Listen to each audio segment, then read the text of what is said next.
Hello students, आपका स्वागत है हमारे यूट्यूब चैनल में। मैं हूं आपके सामने राजेश वर्मा। आज हम आपको इतिहास में मौर्य वंश पढ़ाएंगे।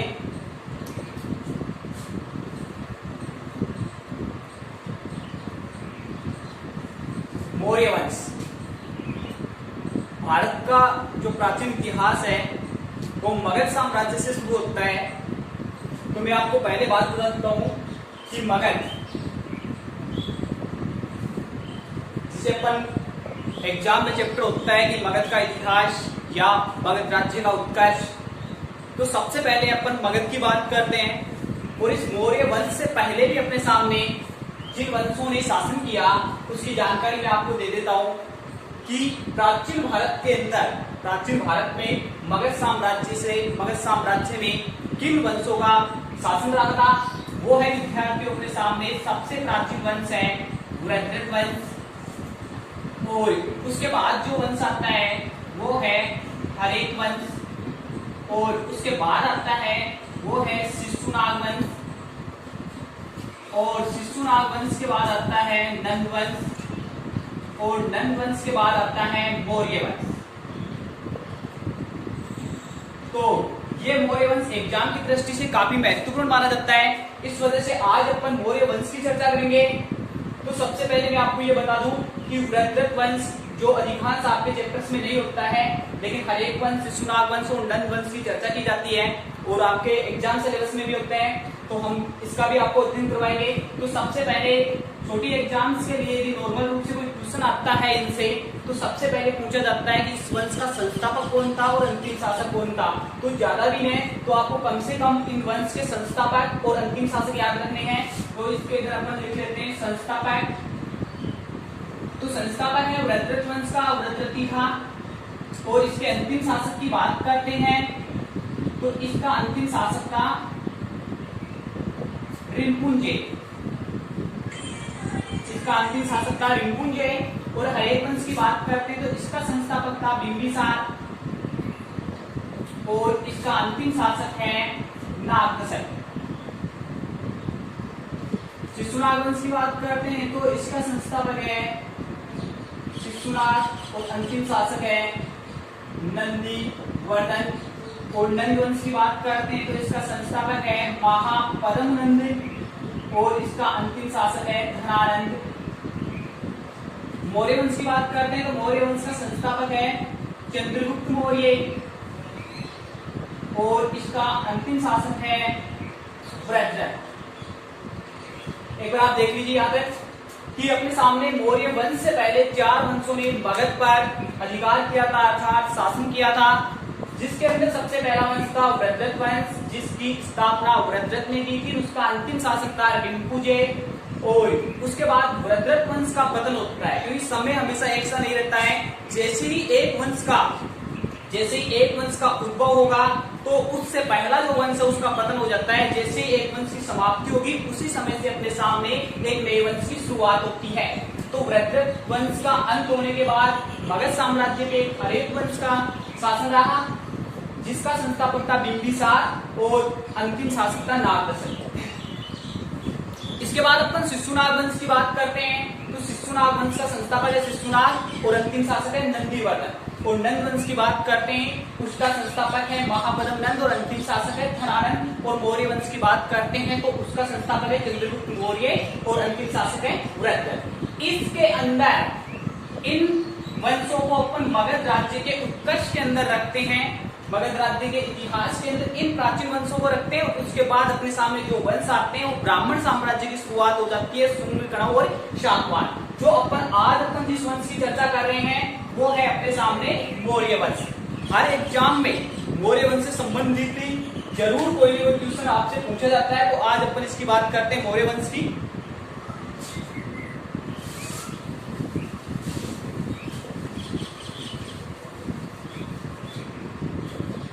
अब अपन मौर्य वंश की बात करते हैं तो सबसे पहले मैं ये आपको बता दूं, मौर्य वंश की जो स्थापना हुई थी वो मगध राज्य में हुई थी।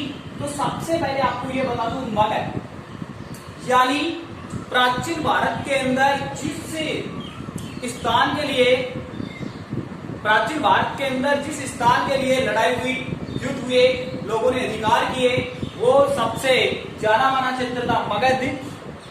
आज यदि भारत के मैप के अंदर आप इसे उठाकर ढूंढना चाहोगे तो मगध का नाम कोई नहीं मिलता है कि मगध नाम से कोई स्थान था।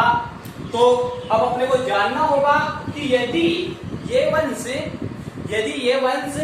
इतना ये स्थान इतना मतलब पॉपुलर था और आज भारत के नक्शे में इसका नाम नहीं मिलता है, ठीक है, तो कौन सी जगह है जो प्राचीन भारत में मगध के नाम से जानी जाती थी? तो उस स्थान का नाम है विद्यार्थियों, उस स्थान का नाम है अपने सामने भारत के अंदर बिहार राज्य का गया व पटना जिलों का क्षेत्र। दो जिले हैं बिहार राज्य के, गया व पटना जिलों का क्षेत्र।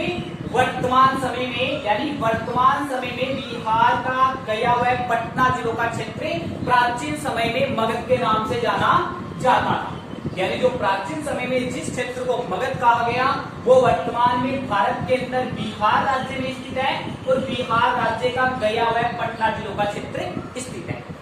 मगध के उल्लेख की बात करते हैं, याद रखना है आपको, मगध का उल्लेख सर्वप्रथम मगध का उल्लेख अपने को अथर्ववेद में मिलता है।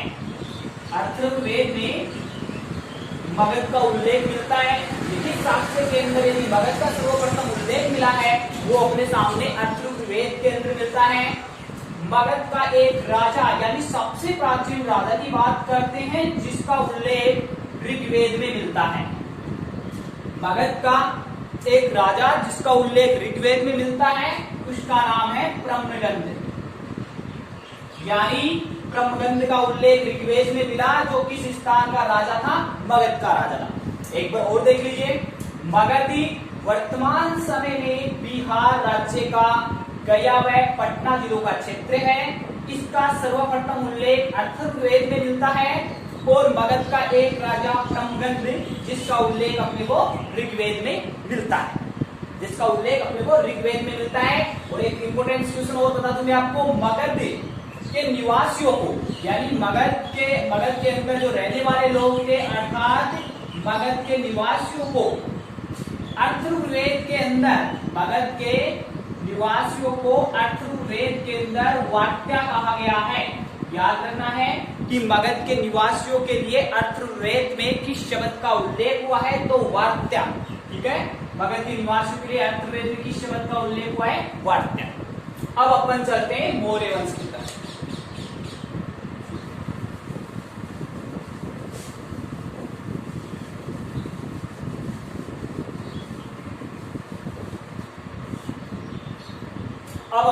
मौर्य वंश की तरफ। तो मौर्य वंश की बात करते हैं तो इसका संस्थापक यानी इसकी स्थापना किसने की? चंद्रगुप्त मौर्य ने की। चंद्रगुप्त मौर्य ने इस वंश की स्थापना की। कब हुई इसकी स्थापना? इसकी स्थापना हुई 322 ईसा पूर्व में।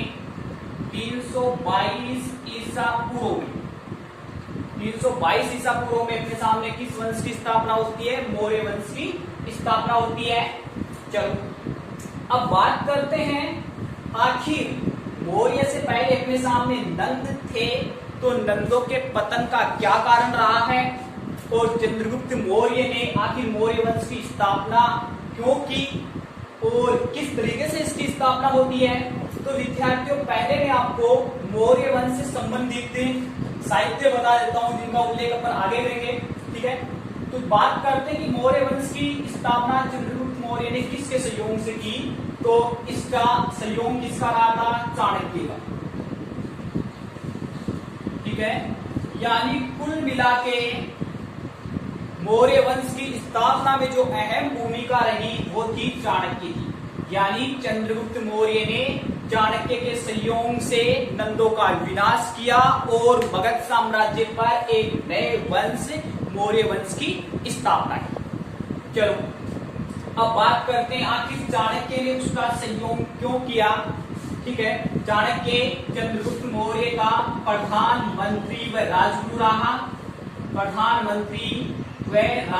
था।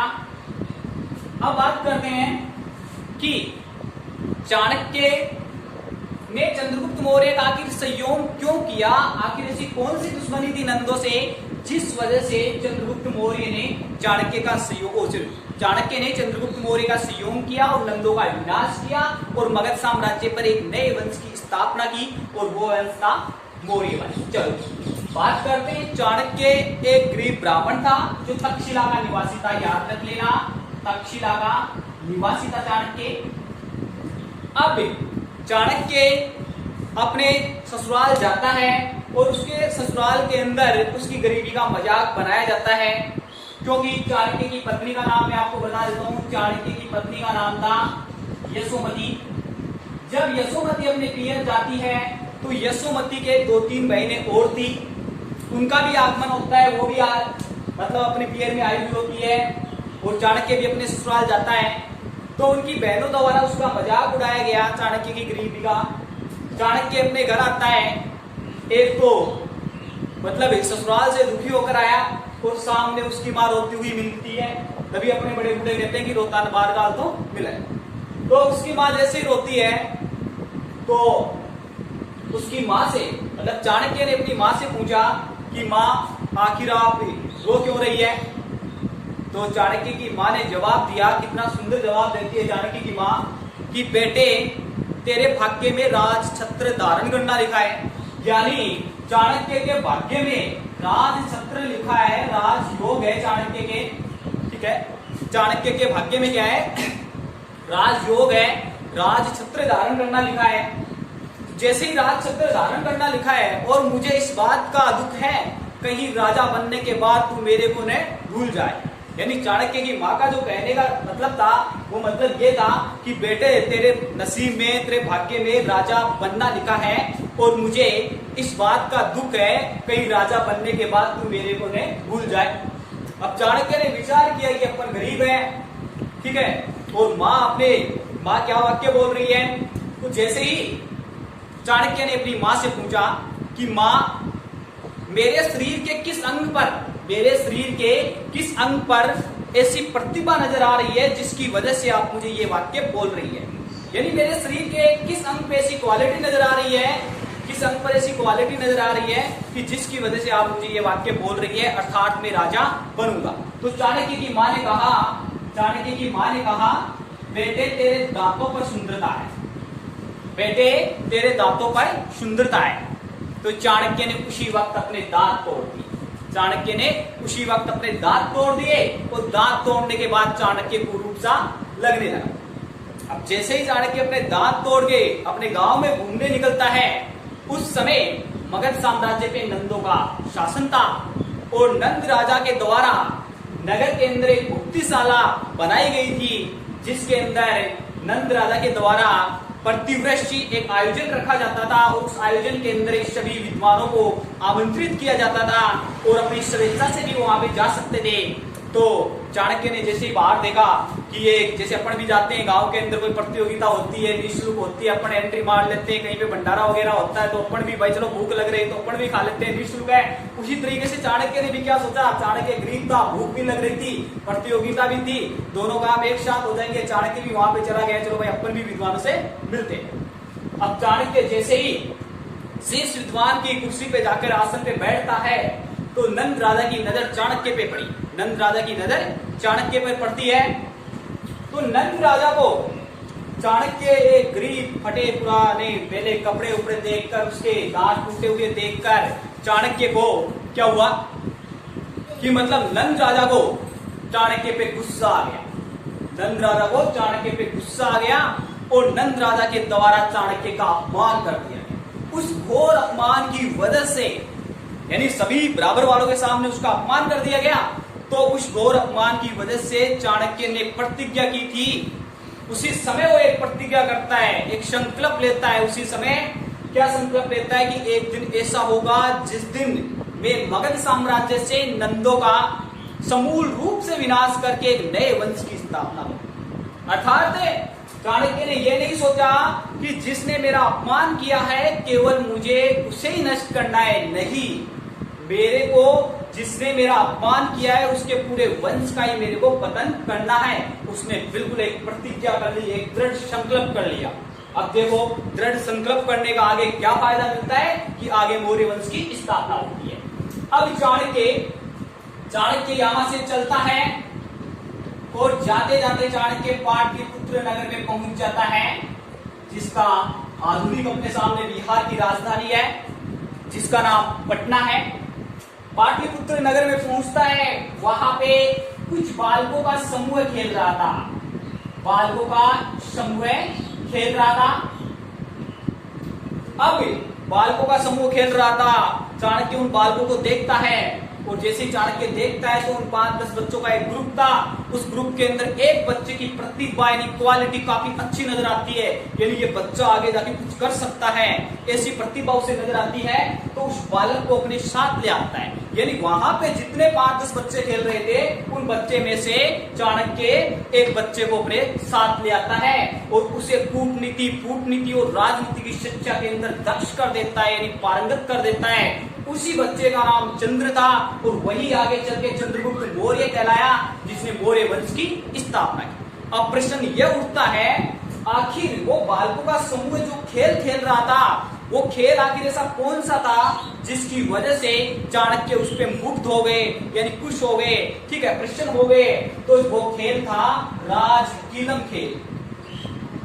यानी जब चंद्रगुप्त मौर्य बालकों के समूह के अंदर पाटलिपुत्र में राजकीलम नामक खेल खेल रहा था, उसी समय चाणक्य को चंद्रगुप्त मौर्य मिलता है राजकीलम खेल। यानी इसके अंदर चंद्रगुप्त मौर्य स्वयं राजा का नेतृत्व कर रहा था और बाकी लोग मंत्री संतरी चोर सिपाही, जैसे अपन भी बचपन में कहते हैं चोर सिपाही, किसी को इंस्पेक्टर बना देते हैं, किसी को चोर बना देते हैं। तो उस समय चंद्रगुप्त मौर्य क्या बन रहा था, राजा बन रहा था। तो उसमें राजनीतिक गुण देखकर चाणक्य ने चंद्रगुप्त मौर्य को अपने साथ ले आया।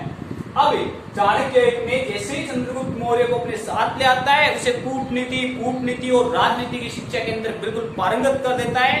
तभी चंद्रगुप्त मौर्य ने चाणक्य से सहयोग से नंदों का विनाश किया और मगध साम्राज्य पर एक नए वंश मौर्य वंश की स्थापना की 322 ईसा पूर्व में।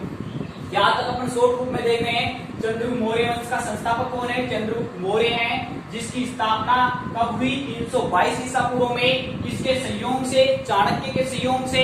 चंद्रगुप्त मौर्य का प्रधानमंत्री व राजगुरु कौन था?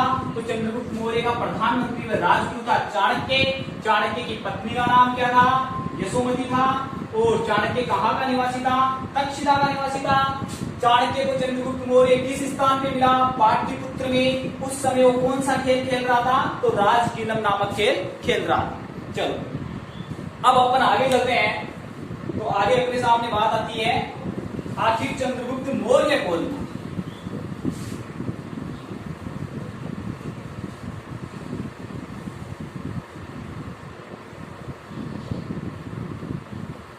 आखिर चंद्रगुप्त मौर्य कौन था?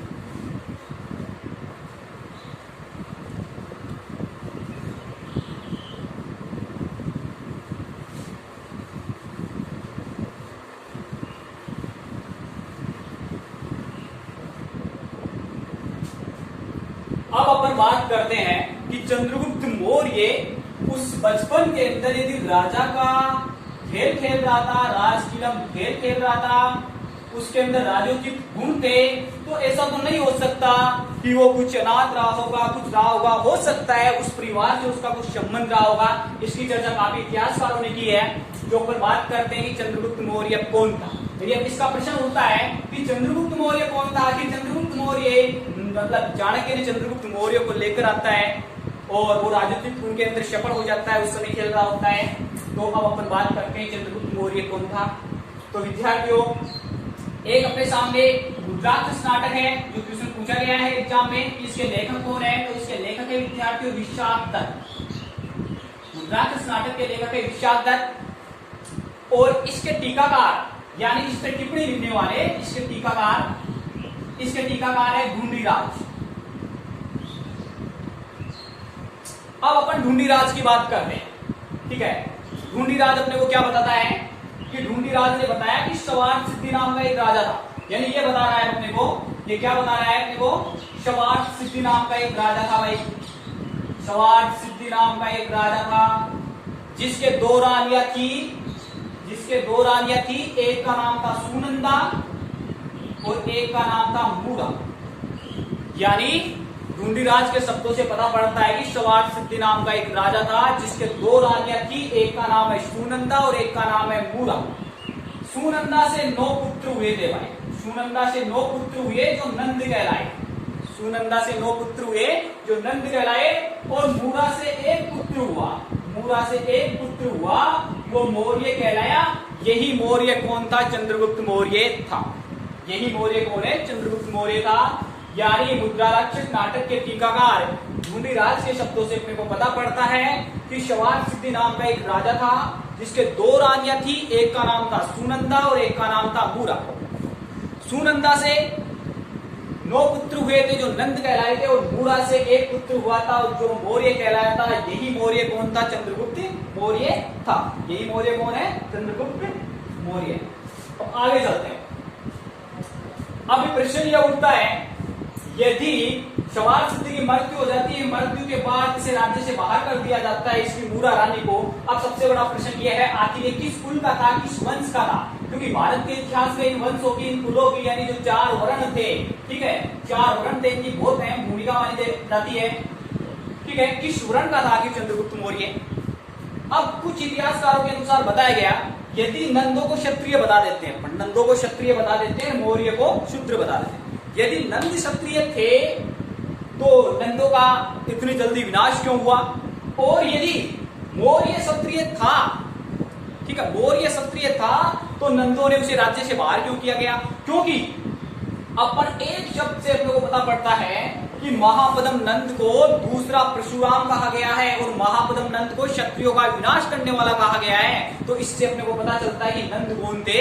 शूद्र थे, तभी उन्होंने दूसरा परशुराम कहा गया महापद्म नंद को और क्षत्रियों का विनाश करने वाला कहा गया। लेकिन चलो अपन साहित्यिक साक्ष्यों के पास चलते हैं। साहित्य अपने को क्या कहकर चलते हैं? सबसे पहले अपन चलते हैं अर्थशास्त्र। देखो अर्थशास्त्र अपने को क्या बताती है, जिसके लेखक है विद्यार्थियों, जिसके लेखक अपने सामने कौन है? चाणक्य। और चाणक्य का मूल नाम है विष्णुगुप्त और विष्णुगुप्त का अन्य नाम है कौटिल्य। मैं आपको बता देता हूँ और आगे और बता देंगे आपको पूरी अर्थशास्त्र। चाणक्य यानी चाणक्य का पुत्र था, चाणक्य कहा गया। बचपन में नाम विष्णुगुप्त कहा गया और इसका एक अन्य नाम मिलता है कौटिल्य, यानी कुटिल स्वभाव के कारण, गुस्सेले स्वभाव के कारण चाणक्य का एक और नाम पड़ गया कौटिल्य। और कौटिल्य को पुराणों में द्विजश्रव कहा गया है। द्विजश्रव जिसका अर्थ होता है श्रेष्ठ ब्राह्मण कहा गया है। जब इसको चाणक्य को श्रेष्ठ ब्राह्मण चाणक्य को कहा गया है, इसके अंदर पुराणों के अंदर चाणक्य को द्विजश्रव कहा गया है, जिसका अर्थ होता है श्रेष्ठ ब्राह्मण। चलो अब अपन बात करते हैं कि चाणक्य की अर्थशास्त्र अपने को चंद्रगुप्त मौर्य को क्षत्रिय बताती है। किस तरीके से बताती है? यानी चाणक्य की अर्थशास्त्र के अनुसार चंद्रगुप्त मौर्य क्षत्रिय है। किस तरीके से वो क्षत्रिय है? क्योंकि चाणक्य की अर्थशास्त्र में लिखा है, क्या लिखा है कि निम्न कुल का कितना भी शक्तिशाली राजा हो वो उच्च कुल के कमजोर राजा की यानी दुर्बल राजा की बराबरी नहीं कर सकता है। यानी निम्न कुल यानी शूद्र वर्ण का कितना भी शक्तिशाली राजा हो वो क्षत्रिय वर्ण के कमजोर राजा की बराबरी नहीं कर सकता है। इस वजह से चाणक्य की अर्थशास्त्र से स्पष्ट किया जा सकता है कि चंद्रगुप्त मौर्य कौन था? क्षत्रिय था। क्योंकि चाणक्य की अर्थशास्त्र में लिखा हुआ है कि निम्न कुल का कितना भी शक्तिशाली राजा हो वह उच्च कुल के कमजोर राजा की बराबरी भी नहीं कर सकता है। ठीक है, तो चाणक्य के अनुसार बात यह हो गई कि निम्न कुल का चाहे कितना ही श्रेष्ठ व्यक्ति हो, उच्च कुल के कितना भी कमजोर, पागल, गेरा, बेला कैसा भी व्यक्ति हो उसकी बराबरी वो नहीं कर सकता है। ठीक है, तो इससे पता चलता है अपने को चंद्रगुप्त मौर्य कौन था? क्षत्रिय था। अब ढूंढीराज ने अपने को क्या बताया है? ढूंढीराज ने अपने को बताया है कि ढूंढीराज के मतलब मुद्रा राक्षस नाटक के टीकाकार ढूंढीराज ने चंद्रगुप्त मौर्य को शूद्र बताया है। चंद्रगुप्त मौर्य को शूद्र बताया गया है क्योंकि चंद्रगुप्त मौर्य के लिए, ठीक है, पुराणों में, साहित्यों में किस शब्द का प्रयोग किया गया है? वर्षल शब्द का प्रयोग किया गया है। चंद्रगुप्त मौर्य के लिए वर्षल शब्द का प्रयोग हुआ है जिसका अर्थ होता है निम्न कुल का व्यक्ति। ठीक है, निम्न कुल का व्यक्ति यानी निम्न कुल बताया गया है। तो कुल मिला के अपने को याद रखना इतना ही, चंद्रगुप्त मौर्य चाणक्य के अर्थशास्त्र के अनुसार क्षत्रिय था और वित्त मुद्रा राक्षस के नाटक के टीकाकार ढूंढीराज के अनुसार शूद्र था। देखो यहाँ तक अपन ने क्या पढ़ा है देख लेना एक बार। चंद्रगुप्त मौर्य कौन था इसकी जानकारी अपने को मुद्रा राक्षस नाटक के लेखक है विशाल दत्त और उस पे टीकाकार है ढूंढीराज। ढूंढीराज के अनुसार बताया गया कि सवार सिद्धि नाम का एक राजा था जिसके 2 राज्य थी, सुनंदा और बूढ़ा। सुनंदा से 9 पुत्र हुए जो नंद कहलाए, बूढ़ा से 1 पुत्र हुआ जो क्या कहलाया, मौर्य कहलाया। यही मौर्य चंद्रगुप्त मौर्य। चाणक्य के अर्थशास्त्र की बात करते हैं तो अर्थशास्त्र में चंद्रगुप्त मौर्य को क्षत्रिय कहा गया है और ढूंढीराज में चंद्रगुप्त मौर्य को शूद्र कहा गया है, क्योंकि चंद्रगुप्त मौर्य के लिए वर्षा शब्द का प्रयोग हुआ है जिसका मतलब होता है निम्न कुल का। अर्थशास्त्र की बात करते हैं तो अर्थशास्त्र का लेखक है चाणक्य जिसका मूल नाम था विष्णुगुप्त और एक अन्य नाम मिलता है कुटिल स्वभाव के कारण कौटिल्य। कौटिल्य को पुराणों में जुष्टरप कहा गया है जिसका अर्थ होता है श्रेष्ठ ब्राह्मण। चलो और बाकी अपन अर्थशास्त्र की चर्चा आगे करेंगे, क्योंकि अर्थशास्त्र में 4000 श्लोक है, 15 अधिकरण है, 180 प्रकरण है। सबसे पहले करारोपण का उल्लेख भी अपने को किसमें मिलता है, अर्थशास्त्र में ही मिलता है, जो अपन आगे पढ़ेंगे मौर्य वंश की जानकारी में। अब बात करते हैं चंद्रगुप्त मौर्य के परिचय की, क्योंकि आज का अपना चैप्टर ये है कि चंद्रगुप्त मौर्य।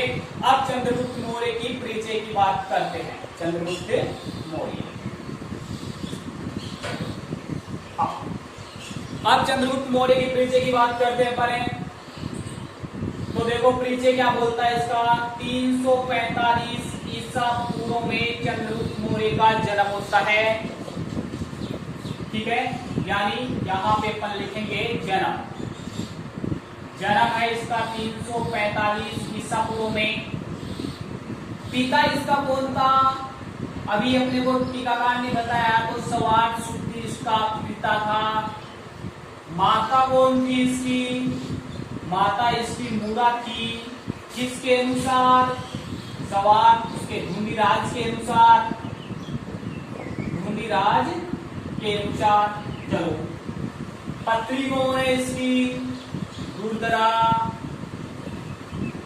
सिंहासन पे कब बैठा, यानी 322 ईसा पूर्व में मौर्य वंश की स्थापना की और क्या बना, राजा बना। किस स्थान का बना, मगध का बना।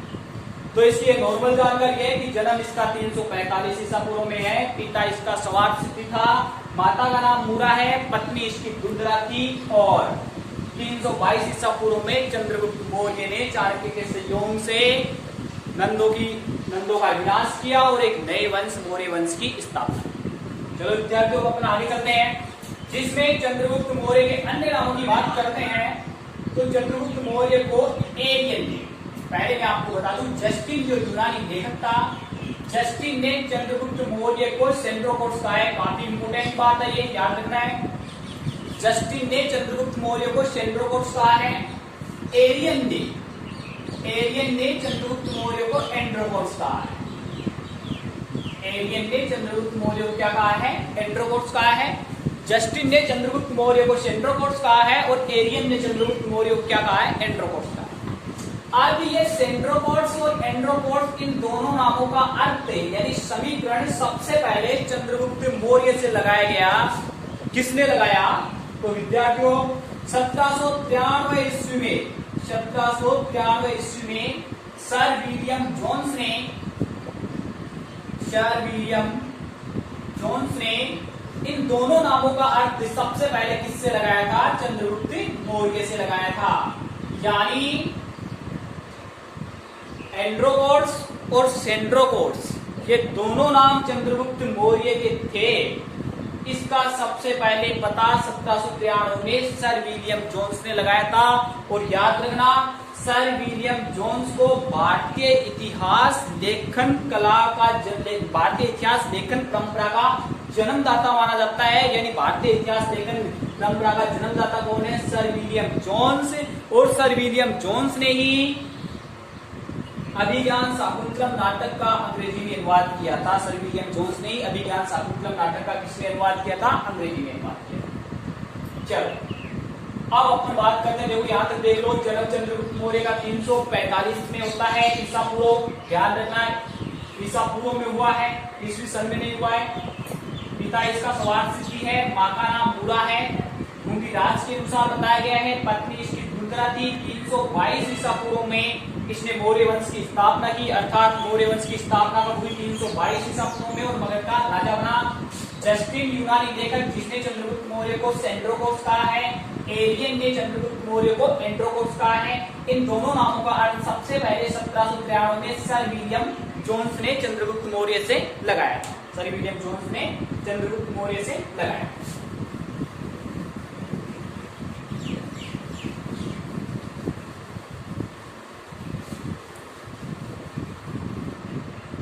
चलो विद्यार्थियों, अब अपन आगे बढ़ते हैं।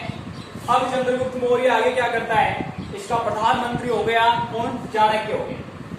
अब चंद्रगुप्त मौर्य, यानी यहाँ पे अपन सीएम लिख लेते हैं, चंद्रगुप्त मौर्य और सेल्यूकस निकेटर, एसएन यानी सेल्यूकस निकेटर।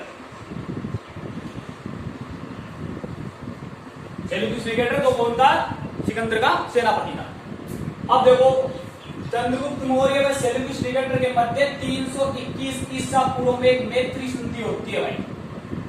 चंद्रगुप्त मौर्य व सेल्यूकस निकेटर के मध्य 321 ईसा पूर्व में एक मैत्री संधि होती है, जिसका नाम रखा गया था ट्रिपेरेडिसस की संधि। ट्रिपेरेडिसस की संधि। अब 321 ईसा पूर्व में चंद्रगुप्त मौर्य व सेल्यूकस निकेटर के मध्य ट्रिपेरेडिसस की संधि होती है। इसके बाद इस संधि का उल्लंघन होने के बाद 305 ईसा पूर्व में, 305 ईसा पूर्व में सेल्यूकस निकेटर व चंद्रगुप्त मौर्य के मध्य युद्ध होता है। सेल्यूकस निकेटर व चंद्रगुप्त मौर्य के मध्य युद्ध होता है, और इस युद्ध में चंद्रगुप्त मौर्य की विजय होती है। इस युद्ध में चंद्रगुप्त मौर्य की विजय होती है। अब जब चंद्रगुप्त मौर्य की विजय होती है तो भारतीय इतिहास में सर्वप्रथम विदेशी शक्ति को पराजित करने का श्रेय किसको प्राप्त है? तो चंद्रगुप्त मौर्य को प्राप्त है। सबसे पहले विदेशियों पे यदि सफलता प्राप्त की तो वो किसने प्राप्त की विद्यार्थियों? चंद्रगुप्त मौर्य ने प्राप्त। अब इस विजय के उपरांत सेल्यूकस निकेटर ने अपनी पुत्री कार्नेलिया, यानी जिसका अपनी भाषा में बोला जाता है हेलेना, सेल्यूकस निकेटर ने अपनी पुत्री कार्नेलिया हेलेना का विवाह किससे कर दिया? चंद्रगुप्त मौर्य से कर दिया भाई। इस विजय के बाद सेल्यूकस निकेटर ने अपनी पुत्री कार्नेलिया हेलेना का विवाह चंद्रगुप्त मौर्य से कर दिया, और दहेज के अंदर काबुल, कंधार, हेरात और मकरान का क्षेत्र दिया भाई। 4 क्षेत्र, काबुल, कंधार अफगानिस्तान, हेरात और मकरान बलूचिस्तान। तो उस समय भी अपनी भारत के जो सीमा थी वहां तक पहुंच गई थी, अफगानिस्तान तक। तो चंद्रगुप्त मौर्य को देश के अंदर 4 क्षेत्र मिले, 4 प्रांत मिले, जो सेल्यूकस निकेटर ने दिए थे अपनी पुत्री को, काबुल, कंधार, हेरात और मकरान। अब चंद्रगुप्त मौर्य ने भी सेल्यूकस निकेटर को उपहार देता है, भेंट देता है। तो चंद्रगुप्त मौर्य ने सेल्यूकस निकेटर को 500 हाथी उपहार में दिए थे भाई। 500 हाथी किसने दिए? उपहार में दिए। चंद्रगुप्त मौर्य ने सेल्यूकस निकेटर को 500 हाथी उपहार में दिए। इस विवाह का उल्लेख इतिहासकार एपियानस ने इसका उल्लेख किया है भाई। इसकी भेंट का उल्लेख, और सेल्यूकस निकेटर ने अपनी पुत्री हेलेना का विवाह चंद्रगुप्त मौर्य से किया है, इसका उल्लेख किसने किया है? एपियानस ने किया है। और ये 500 हाथी उपहार में दिए थे, इसका उल्लेख किया है प्लूटार्क ने। यूनानी लेखक प्लूटार्क ने इसका उल्लेख किया है कि सेल्यूकस निकेटर ने, चंद्रगुप्त मौर्य ने सेल्यूकस निकेटर को 500 हाथी किसने दिए थे? उपहार में दिए थे, इसका उल्लेख किया है। चलो, अब इस विवाह को प्रथम अंतरराष्ट्रीय विवाह की संज्ञा दी जाती है विद्यार्थियों, कि चंद्रगुप्त मौर्य और हेलेना का जो विवाह हुआ उसे इतिहासकारों ने प्रथम अंतरराष्ट्रीय विवाह की संज्ञा दी गई है। प्रथम अंतरराष्ट्रीय विवाह इसी समय से माना गया है कि सबसे पहले ये जो अंतरराष्ट्रीय विवाह हुआ वो चंद्रगुप्त मौर्य व हेलेना का हुआ। अब सेल्यूकस निकेटर ने अपना एक राजदूत भेजा था ठीक है, जो चंद्रगुप्त मौर्य के दरबार में रहता था, यानी सेल्यूकस निकेटर का राजदूत कौन था? मेगास्थनीज था, जो किसके दरबार में रहता था? चंद्रगुप्त मौर्य के दरबार में रहता था, जिसने इंडिका नामक पुस्तक की रचना की। ये क्वेश्चन आया भी था, वेट एग्जाम में भी पूछा था 2016 में, ठीक है, कि इंडिका के लेखक कौन है? मेगास्थनीज आता रहता है। और ध्यान रखना कि मेगास्थनीज ने इस इंडिका में नगर के अधिकारी को एसटी नोमोई कहा गया है, जो अपन आगे और बता देंगे आपको, एसटी नोमोई कहा गया है, ठीक है। और सबसे पहले क्वेश्चन ये भी जो पिछले फर्स्ट पीरियड में था, क्वेश्चन शायद कि किस ग्रंथ के अंदर दास प्रथा का उल्लेख नहीं मिलता, ठीक है। तो ये क्वेश्चन दो तीन इस तरीके से घुमा दिया जाता है कि किस ग्रंथ में दास प्रथा का उल्लेख नहीं मिलता, तो इंडिका में नहीं मिलता, क्योंकि मेगास्थनीज ने इंडिका में दासों का उल्लेख नहीं किया है कि भारत के अंदर दास प्रथा थी, लेकिन दास प्रथा उस समय थी, ठीक है, क्योंकि चाणक्य के अर्थशास्त्र में अपने को दासों का उल्लेख मिलता है। लेकिन मेगास्थनीज ने जैसा व्यवहार उसने यूनान में देखा, ग्रीस में देखा, ठीक है, वैसा व्यवहार यहाँ दासों के साथ नहीं होता था। तो इस वजह से अपने को किस विद्वान ने बताया कि भारत में दास प्रथा नहीं थी, तो दास प्रथा नहीं थी, ये किसने बताया अपने को? दास प्रथा नहीं थी, मेगास्थनीज ने बताया। और किस ग्रंथ में बताया अपने को? इंडिका में बताया, ठीक है। अब अपन आगे चलते हैं, यहाँ तक देखो अपन ने क्या अध्ययन किया है। चंद्रगुप्त मौर्य व सेल्यूकस निकेटर के मध्य 321 ईसा पूर्व में एक संधि होती है, जिसे अपन ट्रिपेरेडिसस की संधि कहते हैं। इसके बाद 305 ईसा पूर्व में सेल्यूकस निकेटर व चंद्रगुप्त मौर्य के मध्य युद्ध होता है, जिसमें चंद्रगुप्त मौर्य की विजय होती है। भारतीय इतिहास में सर्वप्रथम विदेशी शक्ति को पराजित करने का श्रेय किसे प्राप्त है? चंद्रगुप्त मौर्य को प्राप्त है। इसके बाद सेल्यूकस निकेटर ने अपनी पुत्री कार्नेलिया यानी हेलेना का विवाह किससे कर दिया? चंद्रगुप्त मौर्य से कर दिया। और दहेज के अंदर चंद्रगुप्त मौर्य को यानी अपनी पुत्री को था काबुल, कंधार, हेरात और मकरान का क्षेत्र दिया। इतिहासकारों के अनुसार चंद्रगुप्त मौर्य व हेलेना का जो विवाह हुआ उसे प्रथम अंतरराष्ट्रीय विवाह माना जाता है। चंद्रगुप्त मौर्य व हेलेना का विवाह हुआ था, इसका उल्लेख इतिहासकार एपियानस ने किया है, जो यूनानी लेखक था। और चंद्रगुप्त मौर्य ने सेल्यूकस निकेटर को उपहार के अंदर 500 हाथी दिए थे, इसका उल्लेख प्लूटार्क ने किया है।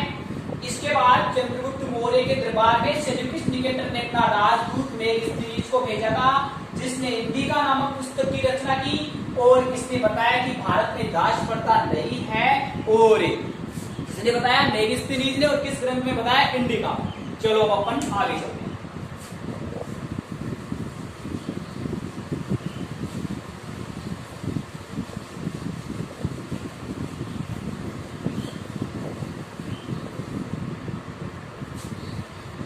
अब अपन आगे चलते हैं।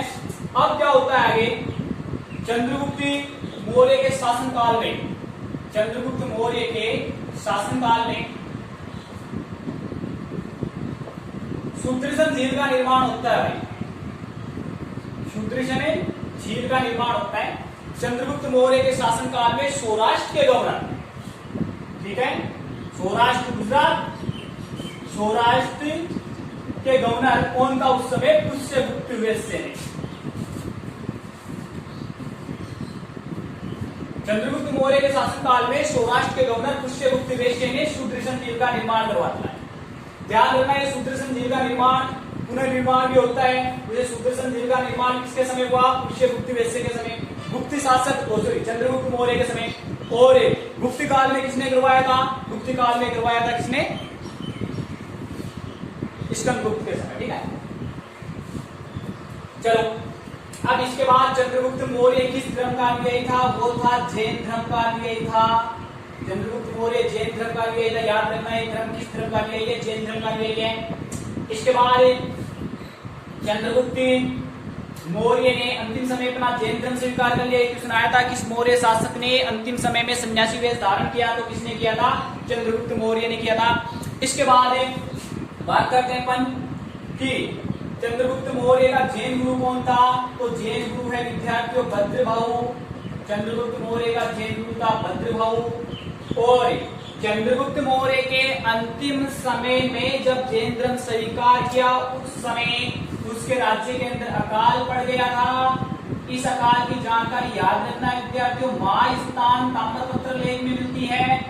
महास्थान ताम्रपत्र लेख में इस अकाल की जानकारी मिलती है। अकाल से निपटने के लिए मतलब अनाज इकट्ठा करना, भंडारण करना, इसका भी उल्लेख इसके अंदर मिलता है।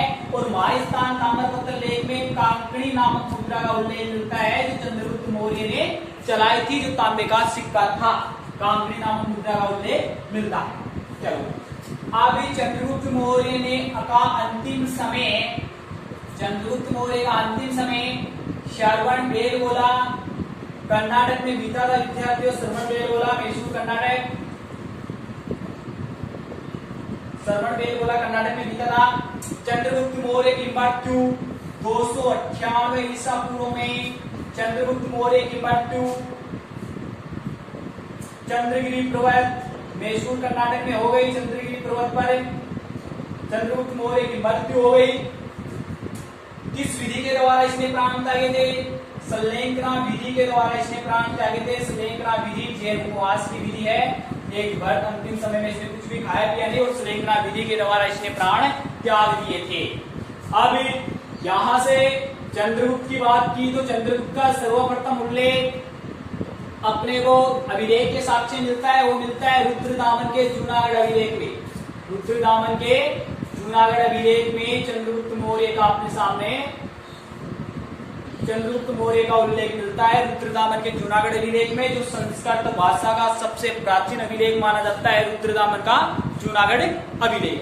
ध्यान रखना है, संस्कृत भाषा का सबसे प्राचीन अभिलेख है रुद्रदामन का जूनागढ़ अभिलेख। जो शक राजा था और शकों की भाषा कौन सी थी? संस्कृत थी। और चंद्रगुप्त की सभा का उल्लेख, चंद्रगुप्त की सभा का उल्लेख मिलता है अपने को पतंजलि के महाभाष्य में। चंद्रगुप्त की सभा का उल्लेख मिलता है। देखो विद्यार्थी, यहां तक अपन ने क्या पढ़ा है? चंद्रगुप्त मौर्य के शासनकाल में सौराष्ट्र के गवर्नर पुष्यगुप्त वैश्य ने शूद्रशम जेल का निर्माण करवाया था। चंद्रगुप्त मौर्य जैन धर्म का अनुयायी था और चंद्रगुप्त मौर्य का जैन गुरु कौन है? जैन धर्म का अनुयायी है और जैन गुरु है उसका भद्रभाव। चंद्रगुप्त मौर्य के अंतिम समय में अकाल पड़ा था, जिसका उल्लेख मिलता है महास्थान का ताम्रपत्र लेख, जिसके अंदर अकाल से निपटने की जानकारी मिलती है। और कांकड़ी नामक मुद्रा का उल्लेख हुआ है जो तांबे का सिक्का था, जो चंद्रगुप्त मौर्य के शासनकाल में प्रचलित था। चंद्रगुप्त मौर्य का अंतिम समय श्रवण बेलगोला कर्नाटक में बीता था और 298 ईसा पूर्व में चंद्रगुप्त मौर्य की मृत्यु हो जाती है। इस पर्वत पर, चंद्रगिरी पर्वत पर किस विधि के द्वारा उसने प्राण त्याग दिए थे? संलेखना विधि के द्वारा। नोट के अंदर अपन पढ़ रहे हैं विद्यार्थियों, चंद्रगुप्त का सबसे पहले उल्लेख मिलता है रुद्रदामन के जूनागढ़ अभिलेख में, जो जूनागढ़ अभिलेख संस्कृत भाषा का सबसे प्राचीन अभिलेख माना जाता है। और चंद्रगुप्त की सभा का उल्लेख मिलता है पतंजलि के महाभाष्य में। ये अभी अपने आज का चैप्टर था वो क्लोज हो चुका है। और मैं आपसे बता रहा हूं कि यदि आपने हमारे वीडियो को देखा है, ठीक है, तो उस पे लाइक कीजिए और कमेंट कीजिए। और आप मतलब हिस्ट्री के आपको कौन से पॉइंट्स पढ़ने हैं, वो पॉइंट्स हम आपको पूरी हिस्ट्री डिटेल से बताएंगे। अभी अपने सामने बात करते हैं, 2 मिनट और आपसे दी जा रही है, 2 मिनट इसे अंत तक जरूर देखना। अभी जैसे कि अपन ने इतिहास में क्या जानकारी मिलती है, देखो ये अपने अब जीवन की बात है, तो 2 मिनट की बात है, इसे 2 मिनट में और कुछ नहीं होगा, 2 मिनट देखने में कुछ भी नहीं जाएगा। 2 मिनट की बात अपने सामने इतिहास की बात है। अभी अपने सामने चंद्रगुप्त मौर्य अपन ने पढ़ा, एक छोटा बालक जो खेल खेल रहा था, चंद्रगुप्त मौर्य उसे साथ, वो चाणक्य उसे साथ ले आते हैं और साथ ले आने के बाद वो एक क्षत्रिय सम्राट बनता है, जिसने अंतरराष्ट्रीय सीमा अफगानिस्तान तक, बांग्लादेश तक उसने अपना राज्य का विस्तार किया और विदेशियों को हराया सबसे पहले।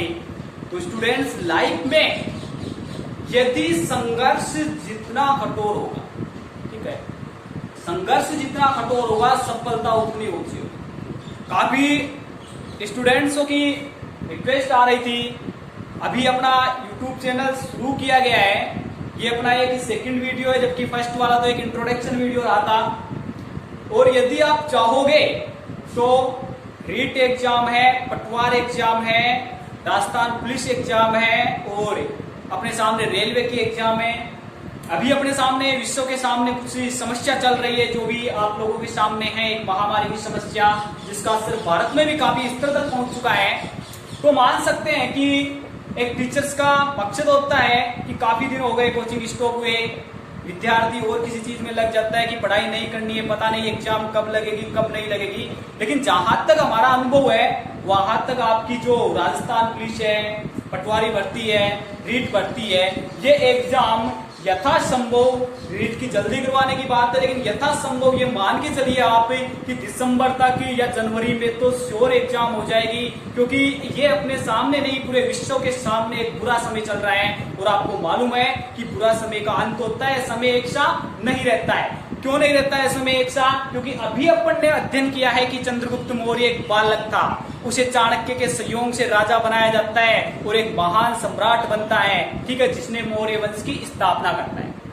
तो इसी इतिहास का हर एक चैप्टर आपको बिल्कुल कुछ एक नया सिखाया जाता है कि अध्ययन की दृष्टि से भी और जीवन में आगे बढ़ने की दृष्टि से भी। क्योंकि जीवन में एक बात याद रखना कि कभी भी निराश मत हो, ठीक है, क्योंकि जीवन संघर्ष है, ऐसे चलता रहता है। जैसे पता है काफी कवि ने एक वर्ड लिखा था, क्या लिखा है कि माना अभाव से त्रस्त सभी है, अवरोध की सर्वत्र विजय यहाँ, पर राही बाना लेकर आगे बढ़ने में कैसा वे, उसका पथ समझौता क्या जिसको मंजिल तक जाना, और उसको रुकने का क्या काम जिसको चलते ही जाना, अपनी सोनिस से सींचे चल, क्रम भूमि नंदन वन है, ये विश्व संघर्ष क्षेत्र है, या शिष्य की बनना पागलपन है। क्योंकि मानते हैं कि किसी न किसी के पास अभाव रहता है, बोलते हैं कि सर मेरे पास चैप्टर की कमी है, मोबाइल्स की कमी है, बुक्स की कमी है, कोचिंग की कमी है, किसी के पास पैसों की कमी है।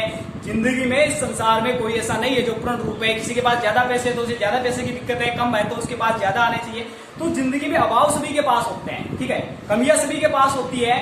तो मैं कहना चाह रहा हूं आपसे कि यदि अपन एक डिसीजन लेके सही समय पे एक डिसीजन बना के कि अपने को पटवार वाले स्टूडेंट पटवार का डिसीजन बनाए, राजस्थान पुलिस वाला राजस्थान का बनाए, और सबसे ज्यादा जो सुनहरा अवसर अपने सामने 31,000 जो रीट की वैकेंसी आ रही है, जो यदि अध्यापक की बनना चाह रहे हैं उनके लिए सुनहरा मौका है, तो उसका एक गोल्स बनाइए और उस गोल्स के अकॉर्डिंग आगे बढ़ते रहिए, क्योंकि मेहनत करनी चाहिए। ऐसे नहीं कि अपन जिंदगी में लेजी बन जाए कि अपने को कुछ नहीं होगा, भाई अपन ने 50 एग्जाम दे लिया कुछ नहीं देगा। अरे अभी कर सकता है। अभी जैसे कि एक बच्चे की बात करते हैं, अभी मैं क्या हो रहा है बेटे, बोला कि गुरुजी बुखार हो रही है, ठीक है, मैंने कहा चल यार थोड़ा घूमने चलते हैं। उसने कहा मेरे तो बुखार हो रही है, मेरे तो उठा ही नहीं जाता। अरे थोड़ी सी उठ के चल ले। मैंने कहा तू चल सकता है, दौड़ सकता है, तेरे अंदर हिम्मत है, लेकिन वो क्या बोलता है, नहीं चल सकता है। अब दोनों साथ साथ निकलते हैं शाम को, पीछे से किसी बच्चे ने उसके डॉग्स लगा दिया, काफी काटने वाला डॉग, और वो इतनी दौड़ मतलब इतनी तेज दौड़ा जिसके बुखार हो रही थी, वो चल नहीं सकता, हिल नहीं सकता, इतनी तेज दौड़ा कि वो रुका ही नहीं। मैंने कहा अरे रुक तो शुरू, अरे वो तो रुका ही नहीं। क्यों?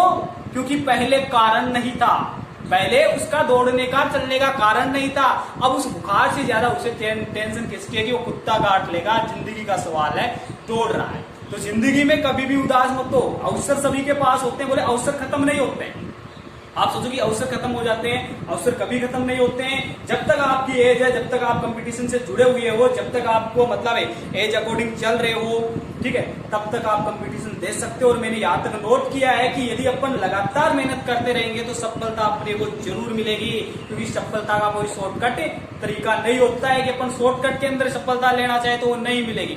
जितनी मेहनत और जितनी ईमानदारी से मेहनत करोगे, प्रयास उतना ही सक्सेस होगा। प्रयास करना जरूरी है जीवन में। कि यदि सबसे बड़ी बात ये आ जाती है कि अपने दोस्तों की एक कंपनी होती है, ठीक है, उस कंपनी में होता है कि यार अपने ये करे वो करे, तो अपने दिमाग में नेगेटिव थिंग्स आ जाती है कि अभी भी नेगेटिव थिंग्स चल रही है लोगों के। क्या चल रही है कि एग्जाम पता नहीं कब होगी। अरे एग्जाम होगी, ठीक है, एग्जाम आज ने तो साल भर बाद, साल भर न तो 2 साल बाद, लेकिन जो अपनी तैयारी है उसे प्रिपेयर कीजिए, ठीक है। एग्जाम कब होगी क्या नहीं होगी, अपने को रास्ता मिला है, मंजिल कब मिलेगी, अपने को सिर्फ चलना है, ठीक है। अभी पाठ भी चलता है अपने कछुआ और खरगोश का, पहली दूसरी तीसरी चौथी में पढ़ा होगा। खरगोश बहुत ही ब्रिलियंट था दौड़ के अंदर, लेकिन फिर भी कछुआ से नहीं जीत सका। ये कहानी अपने को हर कुछ सिखा के चलती है। यदि व्यक्ति सीखना चाहे तो हर क्यों नहीं जीत पाया। खरगोश तो बहुत ही ब्रिलियंट एक्सीलेंट था, लेकिन कछुआ बिल्कुल रैंक के चल रहा था, और कछुआ सोचा कि मैं जीत सकता हूँ, लेकिन उसने ये तो सोचा कि मैं नहीं जीत सकता या जीत सकता हूँ, लेकिन उसने ये सोचा कि अपने को जब तक अपने सामने टाइम है तब तक धीरे धीरे धीरे धीरे चलना है। खरगोश सोचा कि यार कछुआ तो कहीं दिखाई नहीं दे रहा, और कछुआ कहीं दिखाई नहीं दे रहा, तो खरगोश आराम से ठंडी हवा में आज सो गए, आराम से खर्राटे लगे। और जैसे ही उनका जो फिक्स स्थान था, कछुआ धीरे धीरे चलता रहा, खरगोश ने देखा यार कछुआ तो दिखाई नहीं दे रहा, तो उसे जाके जो मंजिल थी वहां पे कछुआ बैठा हुआ दिखाई दिया। तो जिंदगी में हमेशा संघर्ष कीजिए, ईमानदार रहिए, सफलता जरूर आपके कदम चूमेगी, कभी भी डिमोटिवेट मत होना। और मैं स्टूडेंट्सों से कहना चाहूंगा, जिसने भी ये वीडियो देखा है, ठीक है, उसका अपने सामने नेगेटिव या पॉजिटिव जो भी रिस्पॉन्स है वो आपको कमेंट बॉक्स में लिख के बताइए। और जहां तक जो भी स्टूडेंट्स देखा है उस स्टूडेंट्स को जहां तक हो सके उसे आगे से आगे शेयर कीजिए। और सभी स्टूडेंटों के लिए कंपटीशन टाइम फॉर वेरी दिल से बेस्ट ऑफ लक, और तैयारी कीजिए, हम आपके साथ हैं।